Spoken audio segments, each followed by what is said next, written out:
Hi guys, welcome to my channel where I will be documenting our family's purposeful spending and my mum life in the messy middle.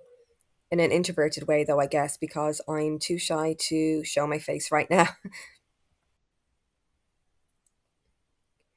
In this video, I'll be talking about how we did with our monthly budget for the month of March, and you'll also be spending the morning with me as I go about my business, filming this on a morning off work.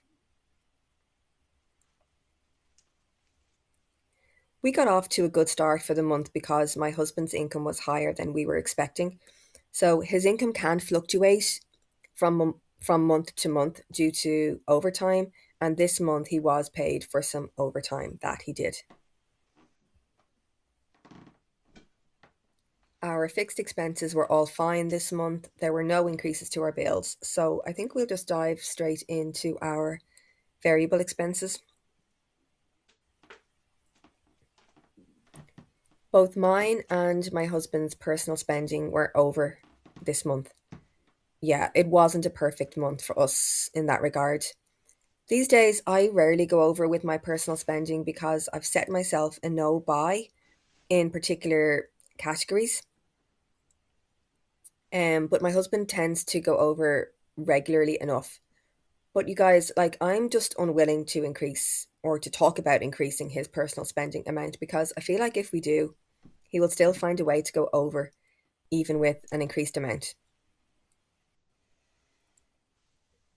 As for mine, though, I ordered something online that I hadn't budgeted for, but the discount was just too good to pass up, and it was something that I buy anyway. And so, in the long term, it will save me money.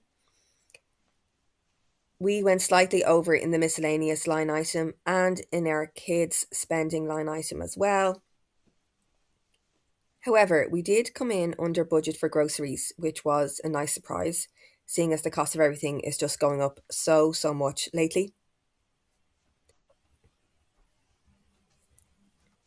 We were also under budget in the takeaways and eating out category, which I am happy about because finances aside, hopefully that means that we ate more healthily this month.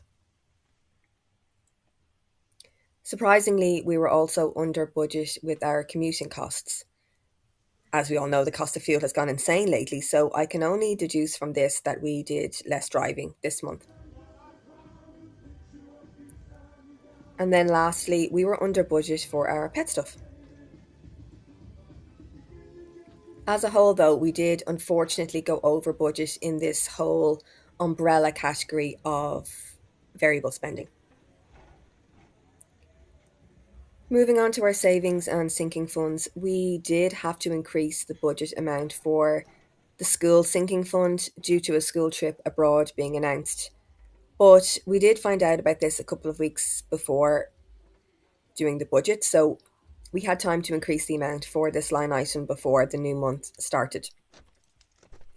On the downside, this does mean, though, that going forward, it's just going to have to mean less savings going to other line items because for the next few months, we will be adding more money into this school sinking fund. I'll have to have a look at that in more detail before next month's budget. Then, in some other line items, we were able to add more than originally budgeted, and again, this was due to the extra income that my husband received this month. Although we both had some impulse buys that I've talked about with our personal spending, for the most part, we were intentional with this additional money and we used it for our financial goals. We added some to our mortgage overpayment savings, and paying off our mortgage early is a huge financial goal that we have at the moment. But we used the majority of this extra income to beef back up our house maintenance fund, which we had to pull from just not too long ago to get a new garden fence. The garden fence had got damaged due to the neighbour's ivy growing on it and pulling it down. And then it got damaged further from like storms over the last couple of years. So we were able to replace what we had spent from this fund. If we hadn't received the extra income this month, we would have had to increase this fund more slowly over time. Then, lastly, with the small amount that was left in our current account on the last day of the month, we again decided to use this money to add to our mortgage overpayment savings fund. So we did end the month on a positive note. We had money left in our current account on the last day.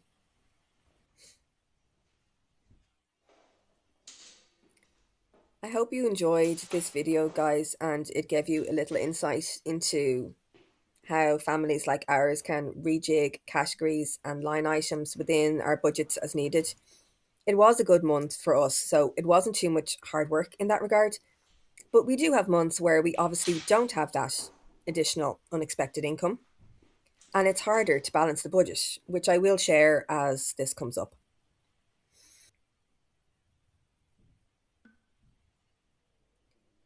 I will be going into more detail in future videos about budgeting, financial goals, and how to achieve them. Maybe some bargains I see throughout the month, and definitely mortgage overpayments, and also ways that we are intentional and purposeful with our spending.